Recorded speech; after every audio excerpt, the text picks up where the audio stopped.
Brian and Kenzie in the morning. And Chicago's alternative all day. Q101. It's Brian and Kenzie on Q101. That's Cage the Elephant opening for Oasis. Text BROTHERS to 312-591-8300 for your chance. If you haven't done it this week yet, just do it once. And if you have already done it, fine. If you haven't, BROTHERS to 312-591-8300 for a chance at floor seats for Soldier Field to Oasis, courtesy of Q101 and Brian and Kenzie. Now, it is 8 o'clock. It's Friday. And Case has another movie review for you. And this is Spooktober, right? Not Rocktober, it's Spooktober. Spooktober, baby. So every movie is an iconic horror movie. Mm-hmm. He's already done The Shining, and he did Saw. Okay, so, and I would like to give the breakdown, is that you have to understand Case has never even seen a movie that is in this genre. So we were like, well, he needs to understand, like, Halloween costumes.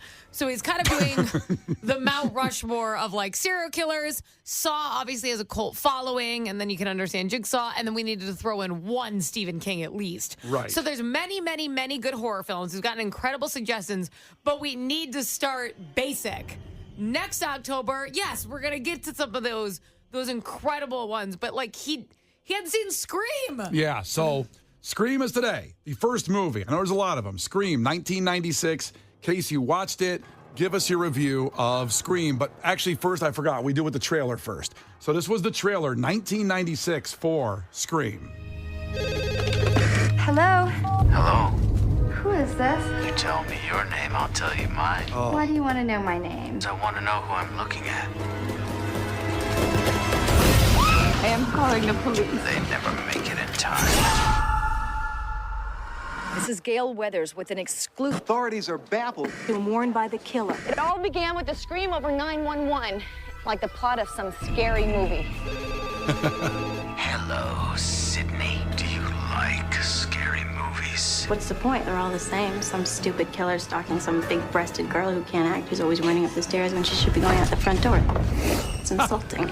There are certain rules that one must abide by in order to successfully survive a horror movie. Never, ever say, I'll be right back. Because you won't be back. Get another beer, you want one? Yeah, sure. I'll be right back. Help me, somebody! Not scared, are you? Oh, I forgot how amazing this movie was. I really did. I haven't seen so it. good. I haven't seen it in a while. Case, there you go. Now, I'm actually afraid of what you might say about this movie, Scream. Go ahead. Did you like it? Did you hate it? What's your vibe? You're afraid. I had to watch the movie. It was terrifying. I mean, listen to that trailer. I know the trailer's great. Oh, my goodness. All right. So, like Kenzie said, I really don't have a ton of experience in this ballpark. And I think part of that is that a lot of these movies just don't feel plausible to me. There's always some hangups that I have with it, some plot holes that I feel are there, even as somebody that's not an expert, right? Right. There's a lot that I will say about this movie that I liked. There's a lot of nice things I can say about the movie Scream. Mm-hmm. No one seems that bothered after the first murder when Drew Barrymore is brutally killed. They all go to school. Everybody's hanging out. Kids are still partying. We can't get the yearbook club, like, dedicating a page to Drew Barrymore in the yearbook at least. Everyone's unbothered by it, let alone the kids that actually wear the Scream mask in school, which, by the way, I was not expecting Henry Winkler to be in this movie. That was a delightful surprise. But no one seems that concerned.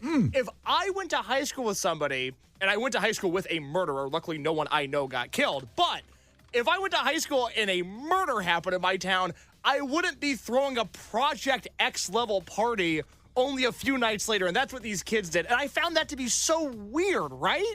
Well, nothing. Kids. Yeah, Yeah, kids you today.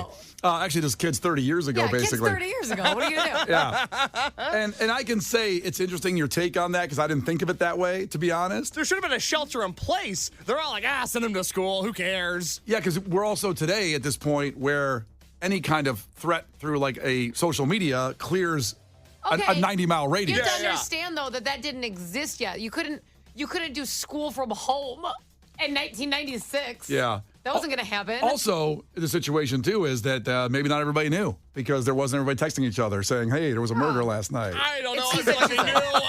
I feel like it was pretty gruesome. Probably got shared around a little bit. Yeah, this movie was so weird because it's like a horror movie about talking about a horror movie. That's why it's so awesome. I love it. And also in the fields, Courtney Cox and David Arquette met on that set. Aw. And obviously had a beautiful relationship for a while.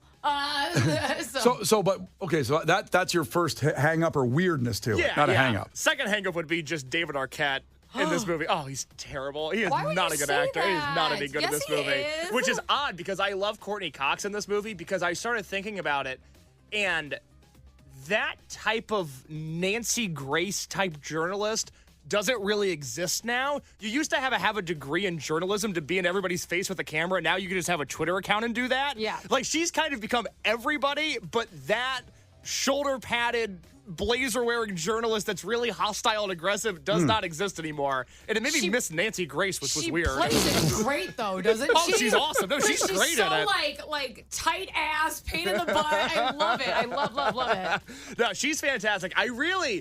That's the thing. The more I started thinking about this movie, like, yes, it was scary and I did not like it and I was uneasy for most of it. The garage door killing scene is one of the most horrific things I have ever seen. Yeah. I did not like that at all. I also felt like she could have maybe escaped the garage door, but that's an argument for another time. Well, it's an argument they have in the movie about horror movies. Like, that's what's funny. It was the first one like this. It really was. There wasn't something like this, except for maybe some of the cheesy Night of the Living Dead movies in the 80s, which were very fun to watch about that kind of vibe where they're self-aware of what's going on. It was interesting because, Brian, the only thing I knew about this movie going in was that you told me you're like, oh, it's like a fun horror movie. Like, it's kind of a good time. And I did not have a good time watching it. I thought it was very scary. Now, I did think it was a good movie, but it wasn't a lighthearted affair, even with the self-awareness. I'll say that much. Interesting. It's wild because now looking back that Skeet Ulrich and Matthew Lillard, they were so great in this movie. Yeah, and Matthew Lillard is hitting home runs every at bat. I forget about the cast, and Lillard went on to be Shaggy in the Scooby-Doo movies, which I'm familiar with. And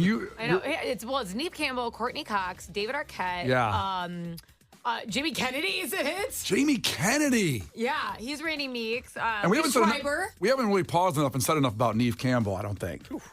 Talk about throwing heat. My goodness. My goodness. That's, good casting. Okay. Yeah. And also, Drew Barrymore's in the opening scene, and she gets a spoiler for a 30-year-old movie. Oh, boy. But she gets killed in the opening scene, which I did not see coming. I thought it was going to be a Drew Barrymore movie. Nope. No, that's fantastic. That's what they did. Like, that's what made it so, what the hell? Because obviously she was already very famous because she was a child actor when this movie came out. Yeah.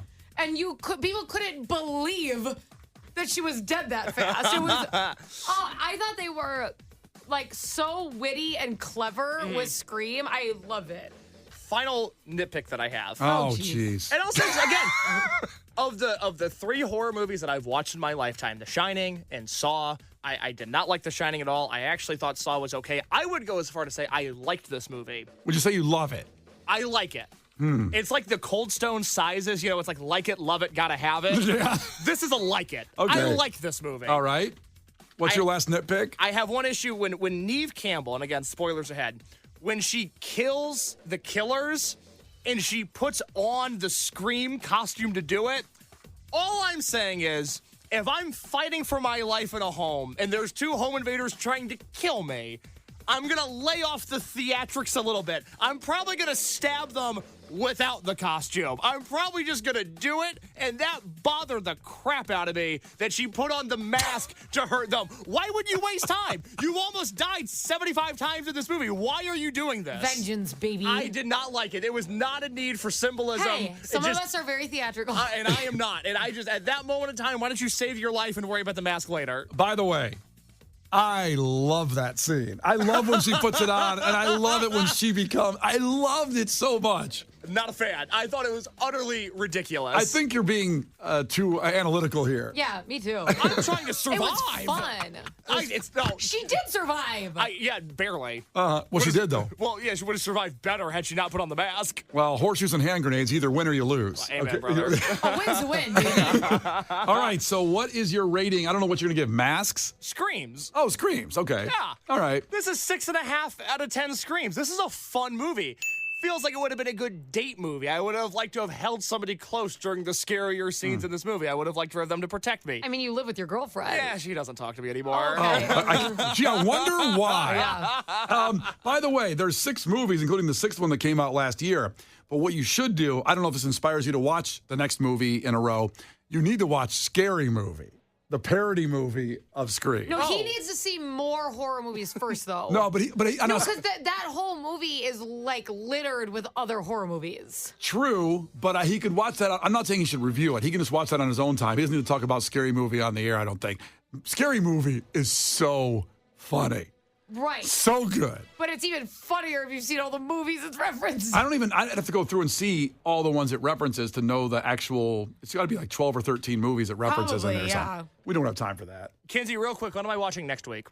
You are going to be watching Jason, Friday the 13th. The first Friday the 13th. Yes. And there's about 10 of those, too. Yes.